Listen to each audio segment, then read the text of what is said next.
In this video, I'm going to talk about how you can take an ordinary wall, make it a little more interesting. I'm going to explain some of the tools that I used and methods I used, and how you can take these same techniques and make something that's going to work for you no matter what your skill level is. A lot of people often ask me what does solo one means, so I'll explain that briefly. The reason why I spell it the way that I do and how I come up with the name. And during the recording of this process, I ended up with about 6 hours worth of footage. So in the background, you'll see me moving a lot faster than I normally would because it's going to be in time-lapse mode, but I'm trying to compress this down to a reasonable time limit. So with all that being said, let's go ahead and get into this.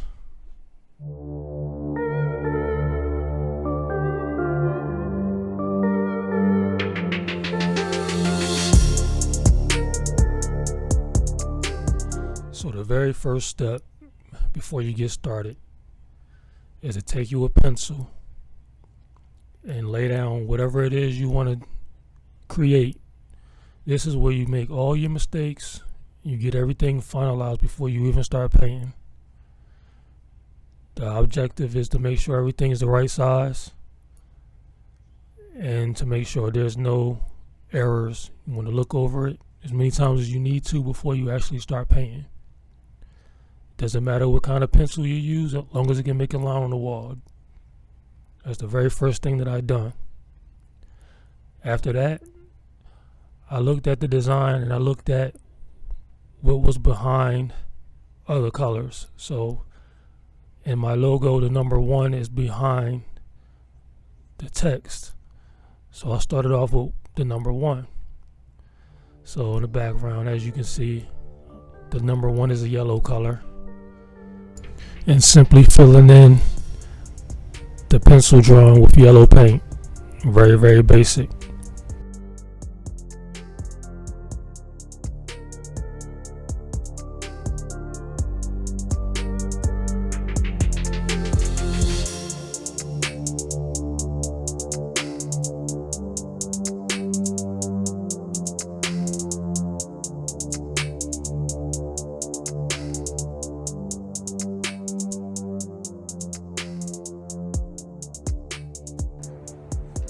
So I went ahead and stopped because I wanted to show this.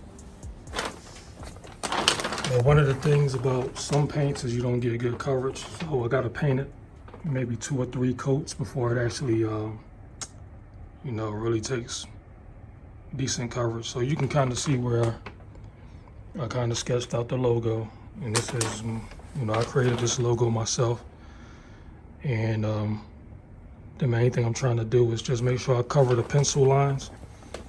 So it takes a lot longer to just try and get the coverage going, but once you get it down, it covers pretty good. But you can see I'm going to show some mistakes.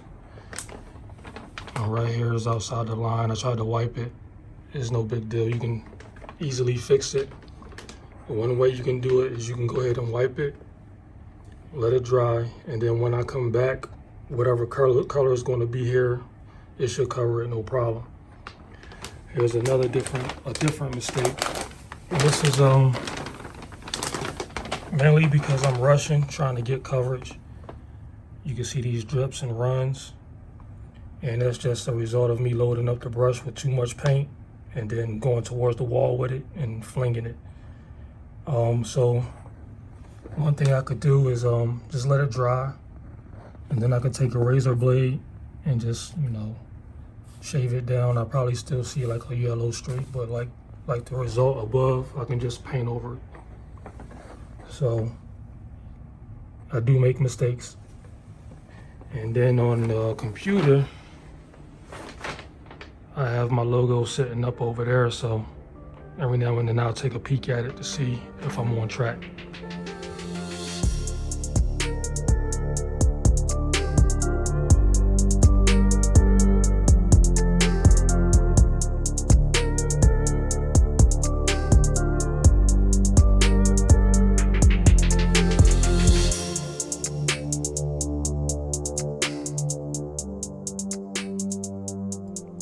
So at this point, this is where I transitioned over to the red paint.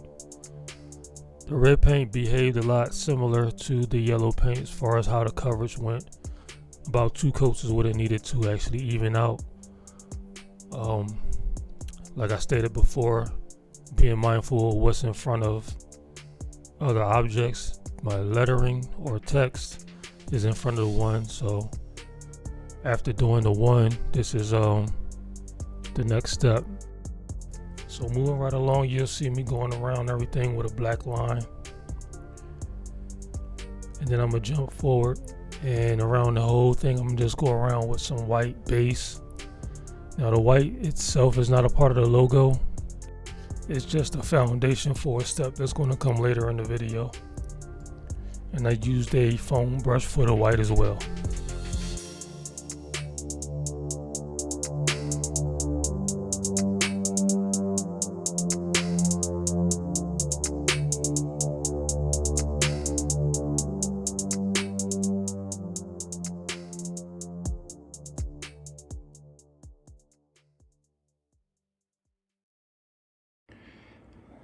So let's look at some of the tools that I decided to go with. Well, obviously I used a pencil to try and draw or replicate my logo onto the wall first. And with the help of, this is a laser level. And this is a longer one, bubble level. The paint that I decided to go with was some Walmart stuff, real cheap. I think it was like probably less than $2 a bottle. And I've used very little of each bottle. I got some of these little foam brushes. I never really used these before, but they were really helpful, especially the wide one, on some of the longer runs or the longer straight areas. I decided to go with a few paint markers. They help with some of the smaller areas. I've also got some of these paint brushes from Walmart. I don't remember how much these were, but they were really, really cheap. I used some paper plates to hold the paint. You know, and a little bit of paper towel. That's pretty much it. I mean, I think as far as the paints and the brushes go, I probably spent less than, I would say about less than 10 bucks, 10 to 12 bucks. So that's all I pretty much use, and it's working pretty good. So let's get back to it.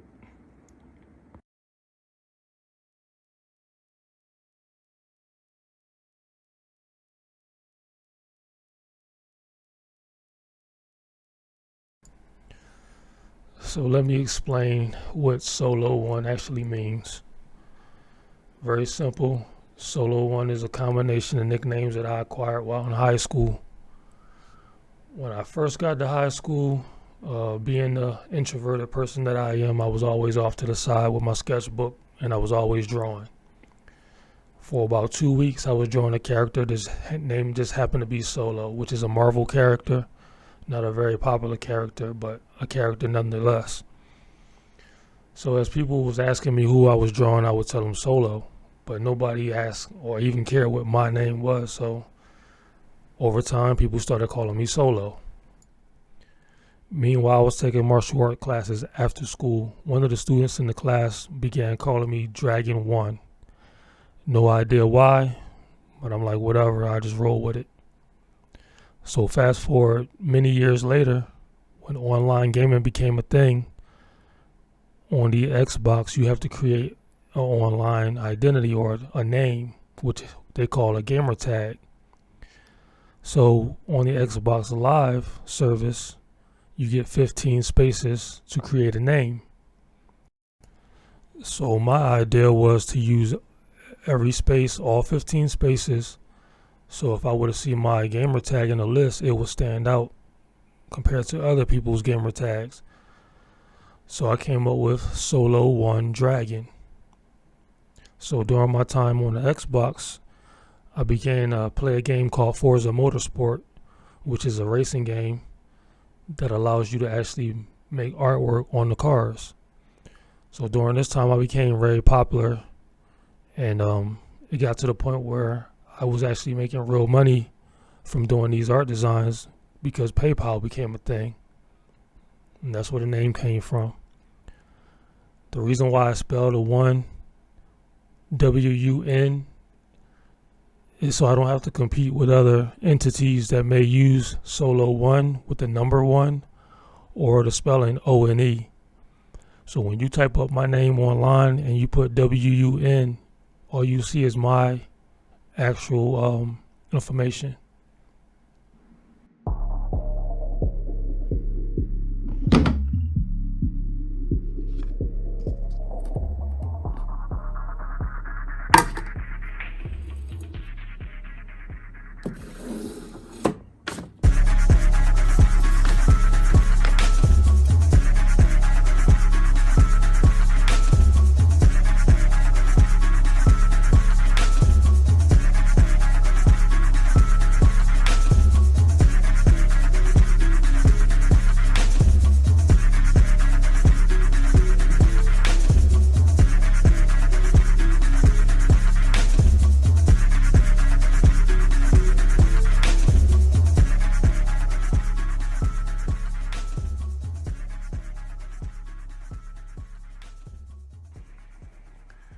So what I just did was I went around the perimeter and I did it with a foam brush and got as close to the edges as I could.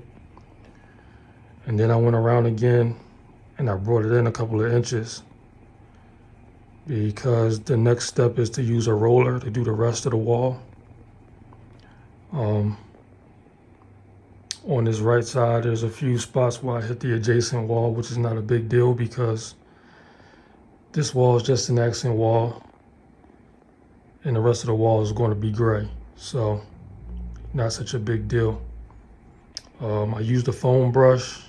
Foam brushes allows you to have more control. Yeah, that's pretty much what I just did. So next step, get the roller.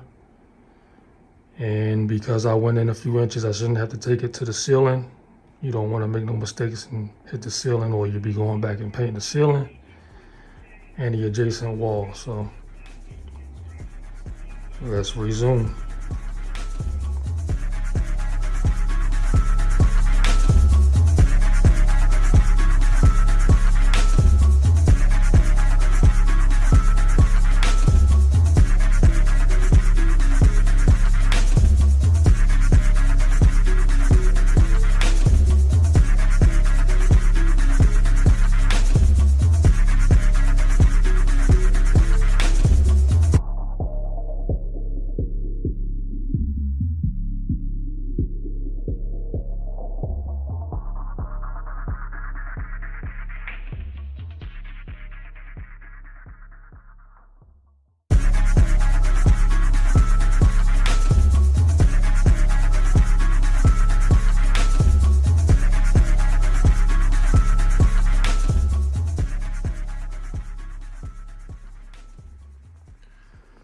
So if you noticed, after I rolled out the paint, I left some areas, and there's some markings here.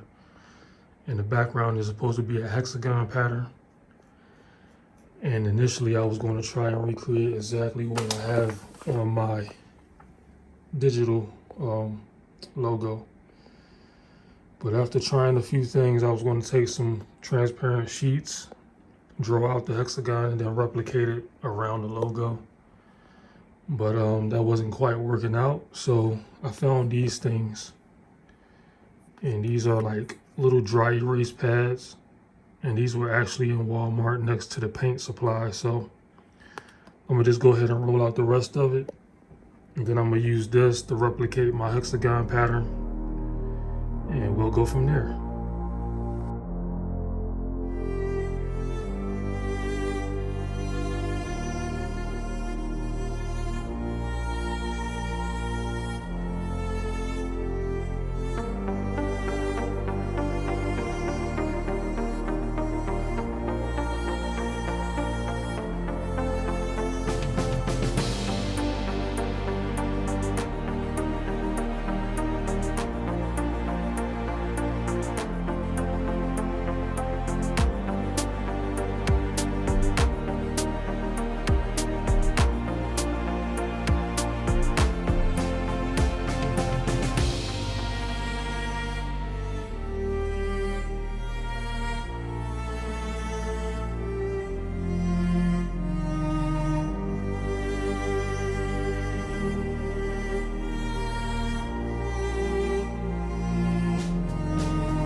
So we got all our base laid down.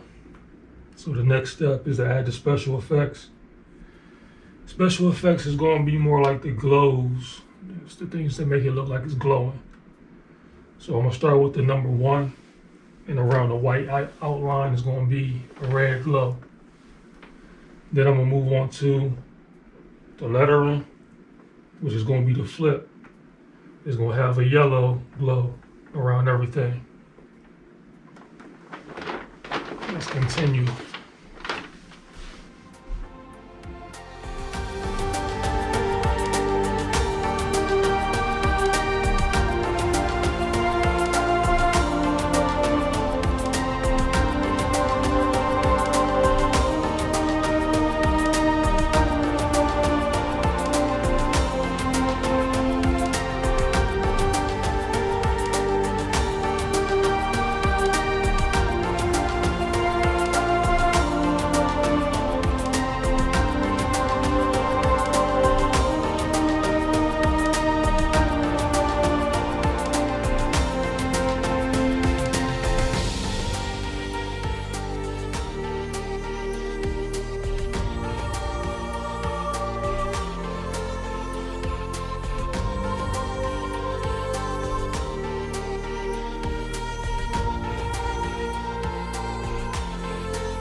Well, there you have it.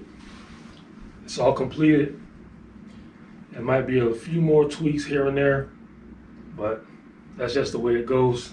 I'm never really finished with anything, but I showed you all the parts that I use in the products.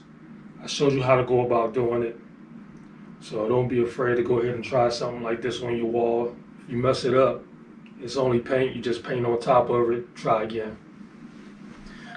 But before I go, got one more thing I want to try.